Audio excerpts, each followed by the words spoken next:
North Dakota's regular deer gun season has wrapped up, and anglers are still waiting for a little better ice conditions. But there are still a few options for hunters who want to get out. Joining us today to talk a little bit about what people can do when we're kind of in between, seasons a bit is North Dakota Game and Fish biologist Doug Lear. Thanks for coming in today. You're welcome. There's always something if you look a little bit harder. What would you suggest people do if they're done with their deer hunt? Right, and one place I would start is actually we still have duck and goose season that's open, and I was out across central North Dakota earlier this week, and there's still ducks and geese that are around. I mean, there's some places that have some open water, so if you want to get in one last good goose hunt or duck hunt, there's some options, and I know that's kind of limited, but looking more realistically is we've got some upland game hunting opportunities. The pheasant season remains open through January 6th, and this week some national wildlife refuges, which aren't hunted, opened up on Monday for upland game for pheasant hunting.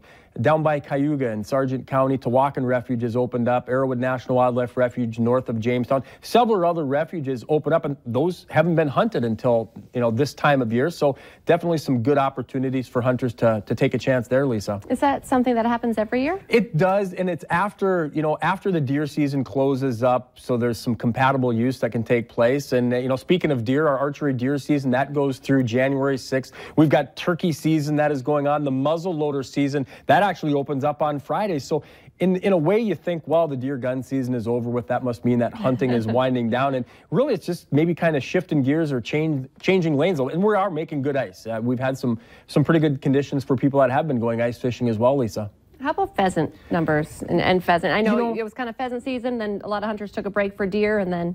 You're absolutely right, because now that most of the corn is coming down, the guys that have been going on, I found some pheasants earlier this week. I mean, the corn goes off, the pheasants are a little more visible with some white snow in the background. So again, don't think that the calendar is getting close to December, that hunting season is over by any stretch of the imagination. And you touched on it, but we are making some good ice, but it's still not really the best. Wait a little while. Yeah, we suggest to have a little bit of patience, and if you are going to venture out, use extreme cautions, but patience is probably better, Lisa. Okay, don't worry, you don't have to be stuck in the house. There's plenty of stuff to do, it sounds like. Exactly. Thank you for coming in today. You're welcome.